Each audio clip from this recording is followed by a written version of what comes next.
A brilliant black woman faces humiliation in a corporate interview room where prejudice wears expensive suits.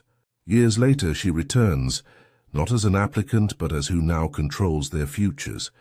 This is a story about resilience turning rejection into revolution and proving that those who judge by color are destined to bow before character. The boardroom smelled of leather and old money. Maya Johnson sat across from three white men in navy suits, her portfolio open between them like evidence at trial.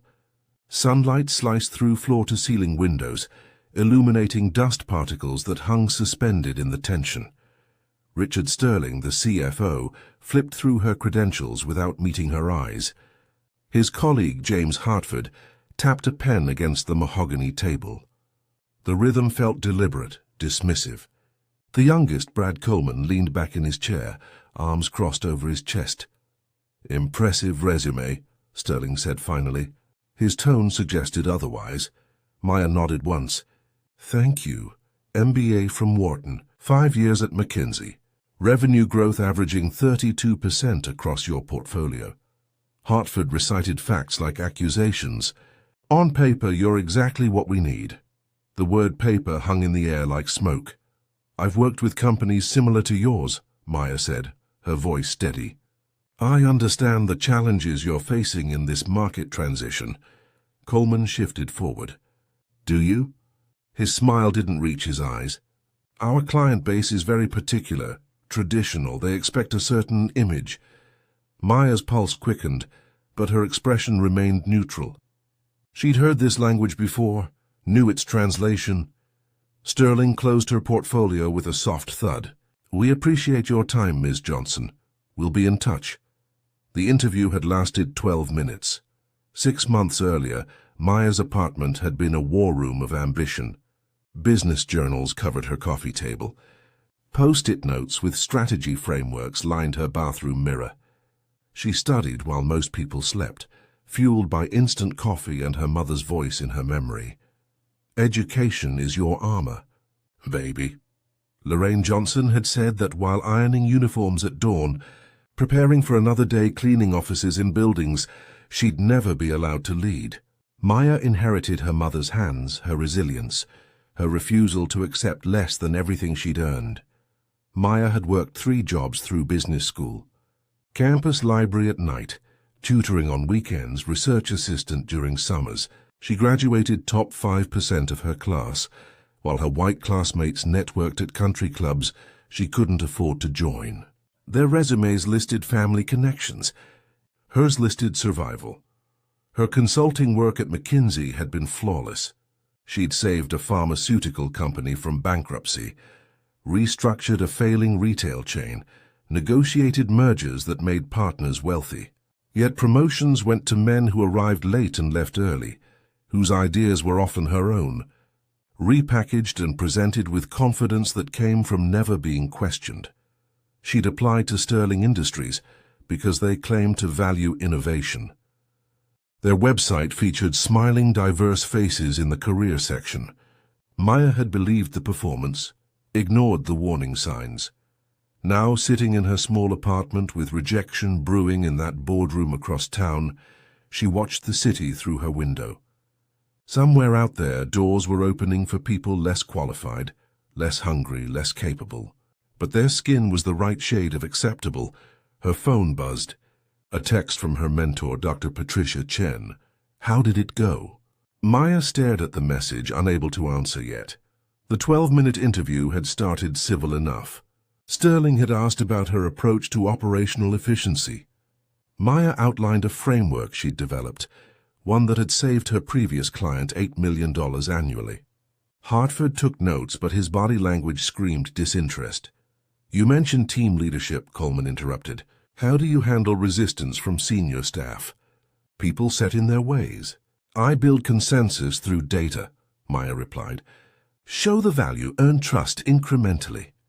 Not everyone responds to that approach. Coleman's smirk widened. Sometimes leadership requires a firmer hand. Authority people recognize instinctively. The subtext pressed against her skin. Hartford leaned forward. "Our executive team has worked together 15 years. Strong culture, tight bonds. Integration can be challenging for outsiders. I've successfully integrated into established teams throughout my career, Maya said. Results speak louder than tenure, do they? Sterling's question landed like a challenge. Maya met his gaze directly. At McKinsey, I led a team of 12 senior consultants, most with more years than me. We exceeded every target. McKinsey is different, Hartford said. Consulting culture versus corporate leadership. Our clients expect consistency, familiarity. They're investing based on relationships built over decades. Translation, they want someone who looks like them. Coleman glanced at his watch. We have another candidate arriving soon. Thank you for coming in, Ms. Johnson. No questions about her vision for the role. No interest in her strategic plans. The decision had been made before she entered the room. Maya gathered her portfolio, shook hands that felt limp with dismissal, and walked out with her spine straight and her heart burning. In the elevator, a young black woman in an administrative assistant uniform smiled at her warmly. Maya returned it, feeling the weight of all the women who'd cleaned these offices, served these meetings, and never been invited to sit at the table. Outside, Manhattan's financial district roared with indifferent ambition. Maya stood on the sidewalk as professionals in expensive suits rushed past, their paths predetermined by networks and legacy admissions. The Sterling Industries tower stretched 40 stories above her, glass and steel reflecting a sky she couldn't reach. Her hands trembled slightly. Not from fear, from rage compressed into professionalism for so long, it had crystallized into something harder than anger. She'd done everything right. Perfect grades, perfect resume, perfect answers. But perfection, she was learning, only mattered when it came in the right packaging. A rejection email would arrive by Friday. Polite, corporate, legally airtight. We've decided to pursue other candidates whose experience aligns more closely with our specific needs. No mention of the real reason. Never a mention. Maya thought of her mother, 63 now, retired but still wearing the exhaustion of 30 years spent making other people's spaces presentable. Lorraine had scrubbed Sterling Industries' executive bathrooms a decade ago, part of a cleaning crew that arrived after hours, when the important people had gone home. They don't see us, baby, her mother had said once. We're furniture to them, but you're going to make them see you. Except they'd seen her today. That was the problem. They'd seen her skin before her credentials, her gender before her genius, and they'd decided she was unacceptable for reasons they'd never say aloud, but communicated in every dismissive glance. Maya pulled out her phone, finally responding to Dr. Chen. They rejected me before I finished speaking. The response came immediately. Their loss. Your gain. Call me tonight. Maya pocketed her phone and started walking. She didn't know where yet, but forward was the only direction that mattered. 10 years earlier, Maya's mother stood in their small Bronx kitchen, ironing her cleaning uniform at 5 in the morning. The apartment smelled like starch and instant coffee. Maya sat at the table, scholarship acceptance letter from Wharton in her hands. Mama, how are we going to afford this? Even with the scholarship, living expenses felt impossible. Lorraine didn't look up from the iron, steam rising around her weathered hands. You let me worry about that. You focus on being so good they can't ignore you. What if good isn't enough? Now Lorraine looked up. Her eyes held decades of working twice as hard for half the recognition. Baby, they'll try to make you small. Question your work, steal your credit, act like you don't belong.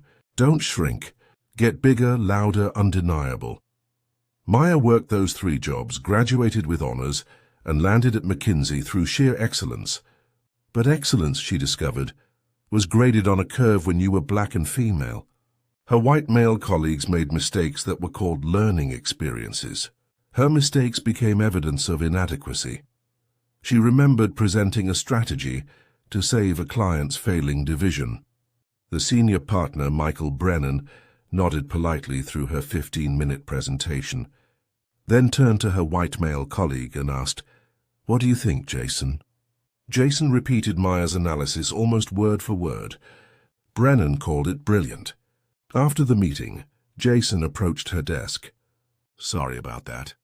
You know how Brennan is?" She'd smiled tightly. Sure, but she'd learned.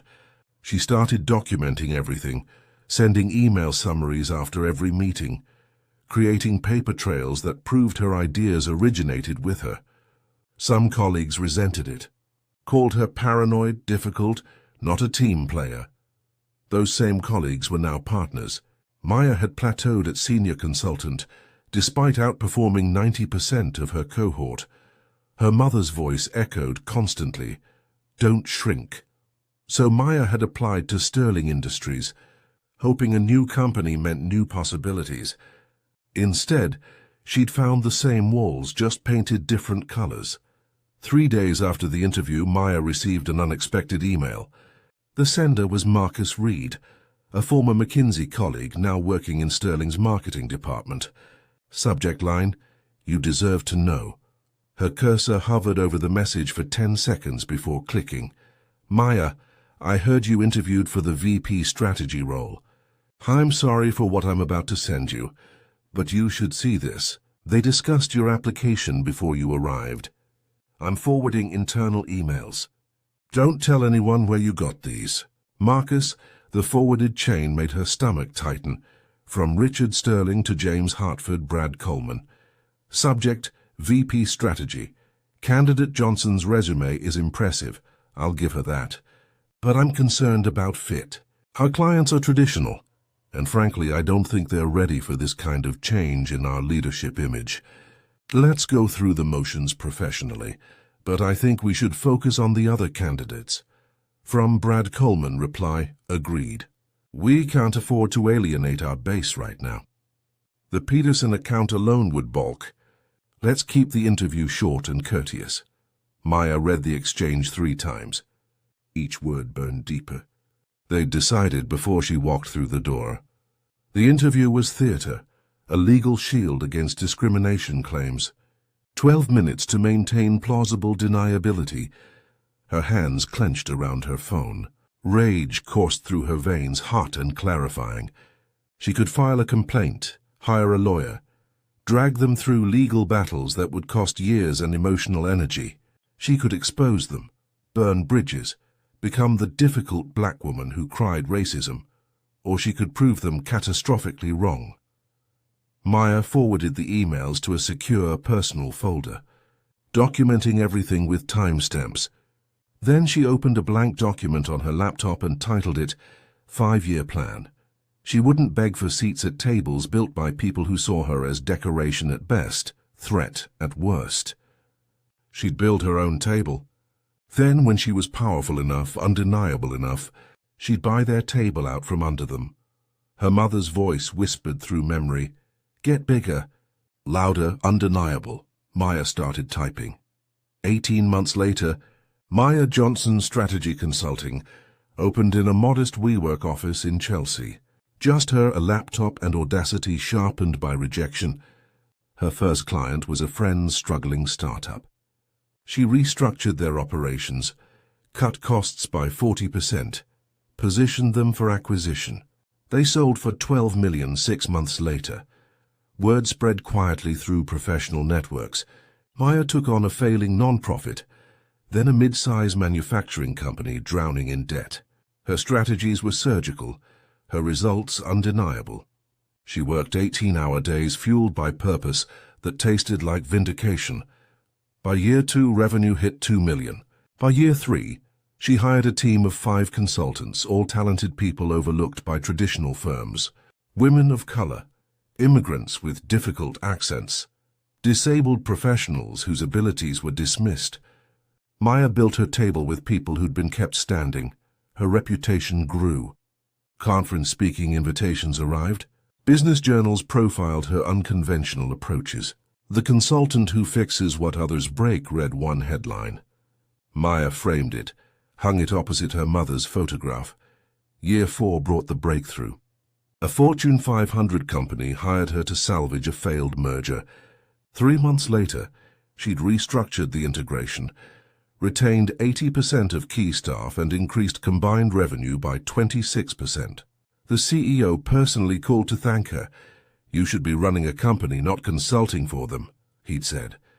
Maya smiled, remembering Sterling's dismissive smirk. "I'm working toward that." Her firm's valuation hit 50 million. Private equity firms circled with acquisition offers. Maya declined them all. Money wasn't the goal. Power was. Undeniable, unstoppable, impossible to ignore power. She kept the Sterling Industries emails in a folder labeled Motivation, checked them occasionally when self-doubt crept in during late nights. Each time the rage crystallized into focus, they'd rejected her because they couldn't imagine her leading. She'd make them unable to imagine leadership without her.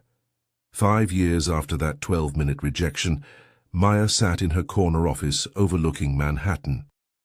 Her firm now employed 32 people, generated 40 million in annual revenue, and had a client roster that made competitors jealous. She'd been featured in Forbes, invited to speak at Davos, and received 2 board position offers she'd strategically accepted. Her assistant knocked softly. "Maya, you have an unusual email. I think you should read it immediately." The message came from Eleanor Price, a board member at Sterling Industries. Maya's pulse quickened at the company name. "Ms. Johnson, we have a sensitive matter requiring immediate and confidential discussion. Sterling Industries is facing a leadership crisis. Our current CEO is stepping down amid scandal, and the company's future is uncertain. Your name has been raised as a potential interim CEO. Would you be available for a conversation this week?" Eleanor Price, board chair. Maya stared at the screen, rereading each word slowly. Sterling Industries, the company that had rejected her based on the color of her skin. Now they wanted her to save them.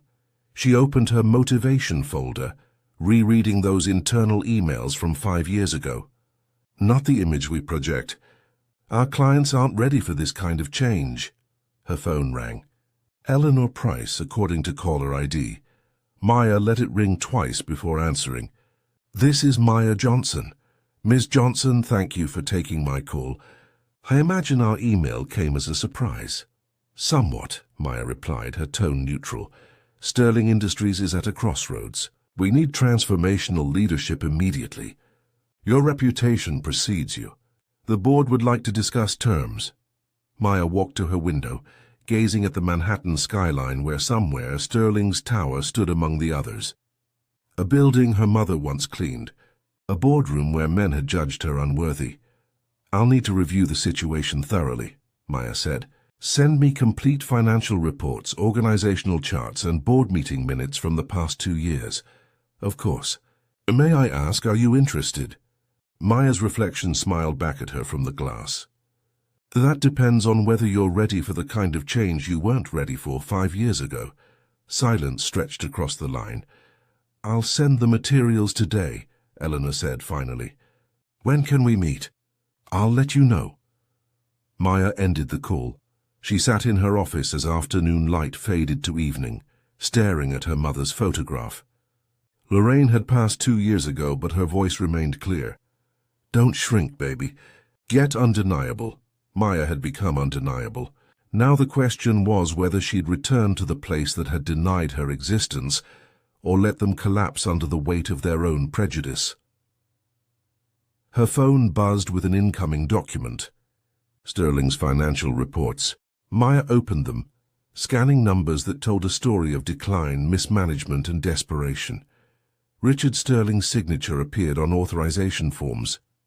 James Hartford's budget projections showed consistent failures.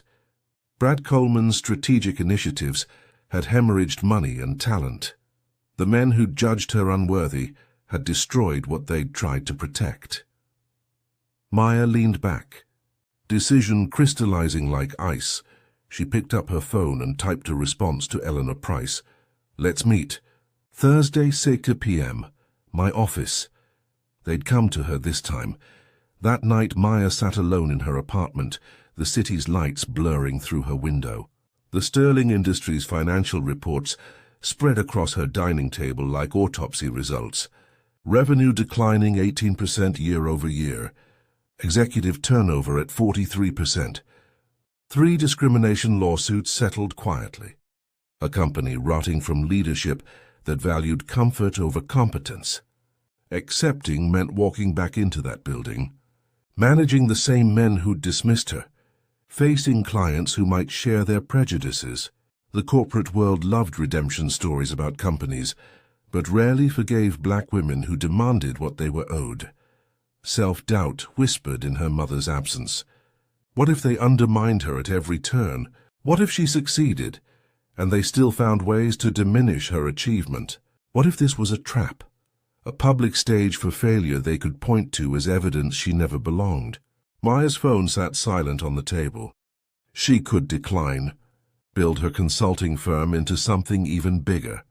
Stay in control, stay safe, stay in spaces where she'd proven herself already. But her mother's photograph watched from the mantel. Lorraine in her cleaning uniform, outside the very building Maya was now being asked to lead. Her mother had scrubbed their floors. Maya had been deemed unworthy to walk them. Don't shrink, baby. The words echoed like a heartbeat. Maya closed her eyes, feeling the weight of every closed door, every stolen idea, every microaggression disguised as mentorship. She'd built herself into someone undeniable. Running now would be its own kind of shrinking.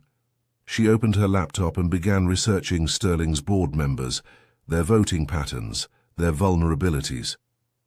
If she was walking into a battlefield, she'd arrive armed. Thursday arrived like a reckoning. Eleanor Price sat across from Maya in her conference room, the power dynamic reversed.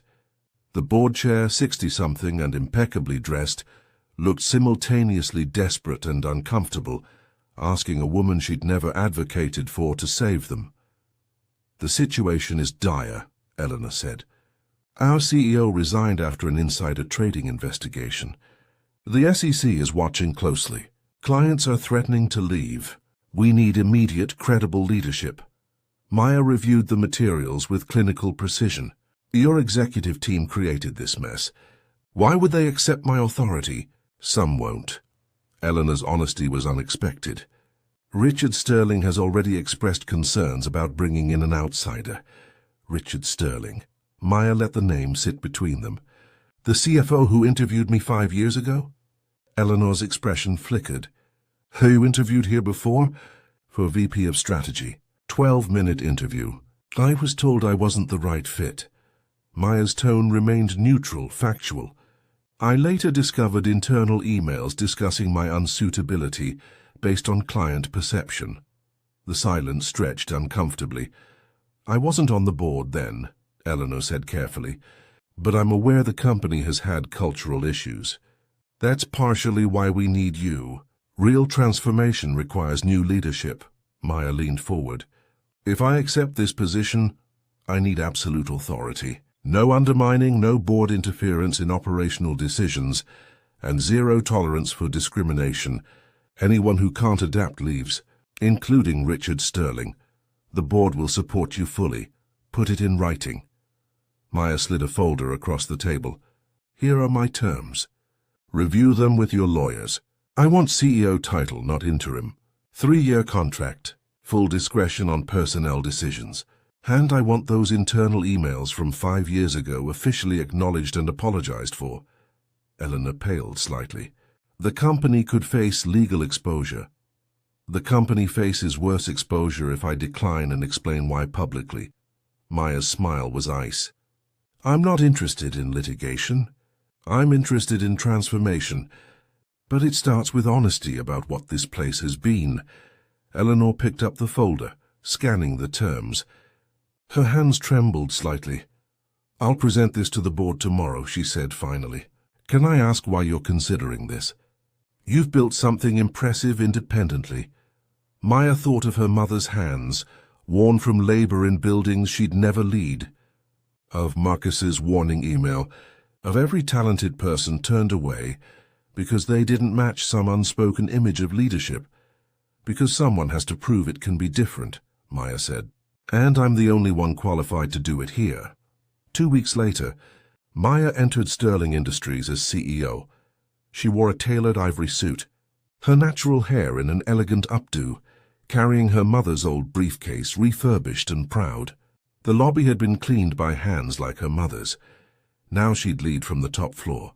The executive team waited in the same boardroom where they'd rejected her. Maya walked in precisely on time, her presence filling the space before she spoke.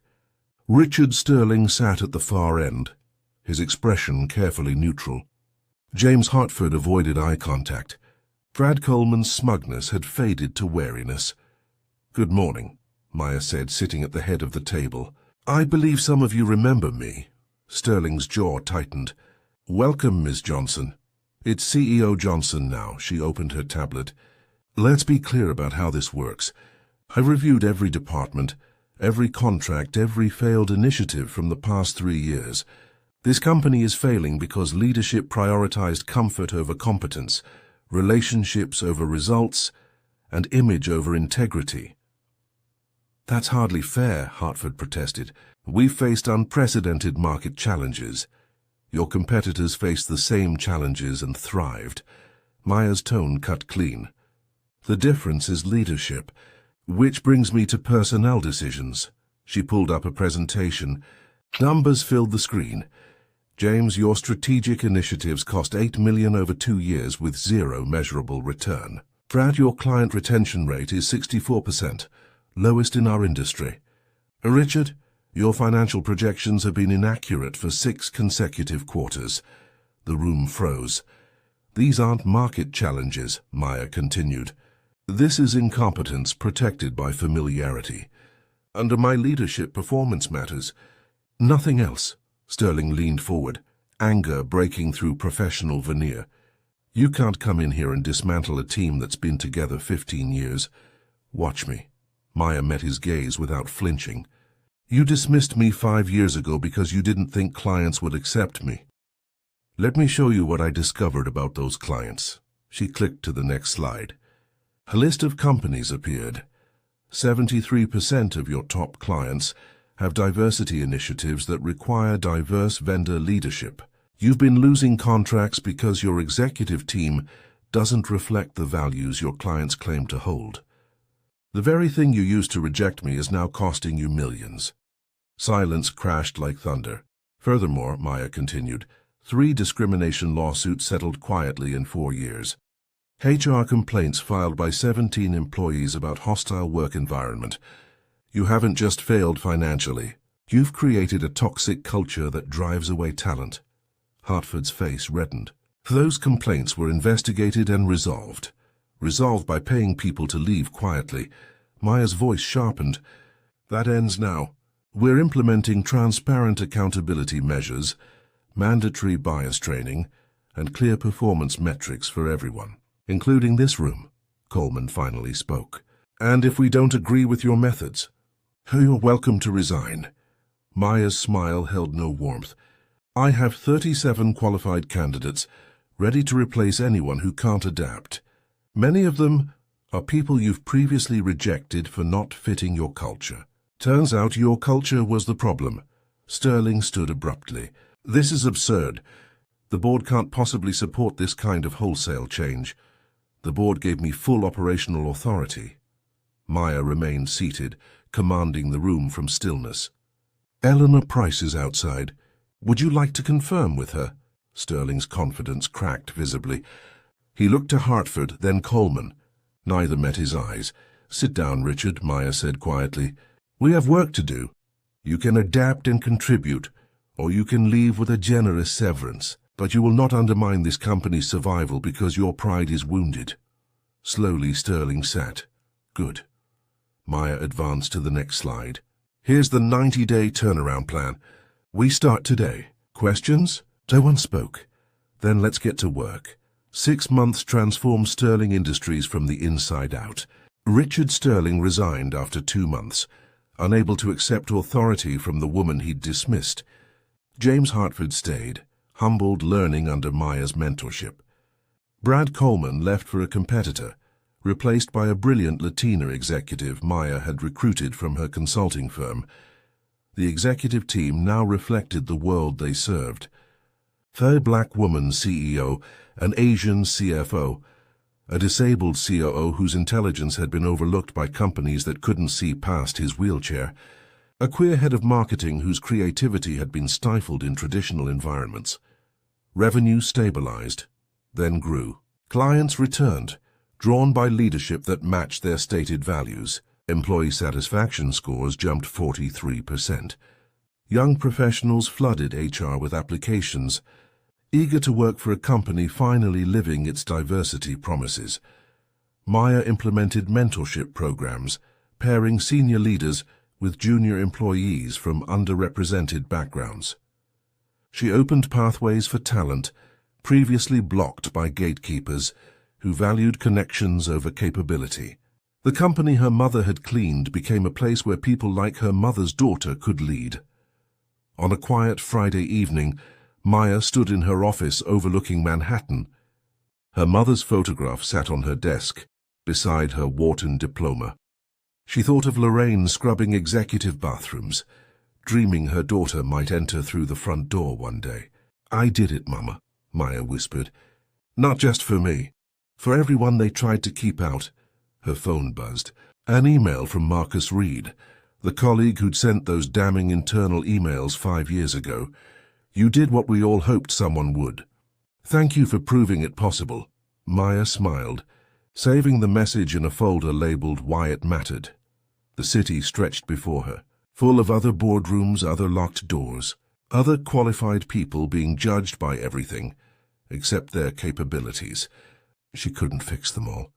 But she'd proven one could be fixed. And that proof mattered more than the rage that had fueled her journey. Transformation wasn't revenge. It was reconstruction. She'd rebuilt Sterling Industries into something better than what it had been, better than what it tried to deny her. The woman they'd rejected now ensured no one else would be rejected for the same reasons. 3 years after that 12-minute rejection, Maya stood before a conference room packed with young professionals. The audience was overwhelmingly women of color, immigrants, people with disabilities, LGBTQ+ professionals, everyone the corporate world loved to photograph for diversity brochures, but struggled to promote into leadership. "They'll tell you no," Maya said, her voice carrying to the back of the room. "They'll disguise prejudice as culture fit, discrimination as client preferences, bias as tradition. They'll reject you for reasons they'll never say aloud, but you'll feel in your bones." Heads nodded throughout the audience, recognition flickering across faces. "You have 2 choices," Maya continued. "Fight to change institutions that don't want to change, or build yourself so undeniable they have no choice but to accept you on your terms, not theirs." She paused, letting the words settle. "I chose the second path. Not because I'm exceptional, but because I refused to shrink. My mother scrubbed floors in the building I now lead. She taught me that excellence is armor, but power is what makes them see you. Get so good they can't look away. Then use that power to open doors for everyone behind you." The room erupted in applause. Maya smiled, thinking of that boardroom 5 years ago, of Sterling's dismissive smirk, of Hartford's coded language, of Coleman's thinly veiled bias. They'd tried to make her small. Instead, she'd grown undeniable. Outside, the Sterling Industries tower gleamed in afternoon sun, no longer a fortress keeping people out, now a testament to what happens when the rejected become the decision-makers, when those deemed unworthy prove their worth cannot be judged by prejudice. Maya's mother had cleaned that building. Now her daughter ensured everyone who entered it was judged by their capability, not their color. The room stood, applause continuing. Maya looked at the faces before her, future CEOs, future leaders, future proof that closed doors are temporary obstacles for people who refuse to stop knocking. "They rejected me because I was black," Maya said, as the applause quieted. "Now I'm the CEO they report to. Your turn is coming. Stay ready." The future, she knew, belonged to the undeniable.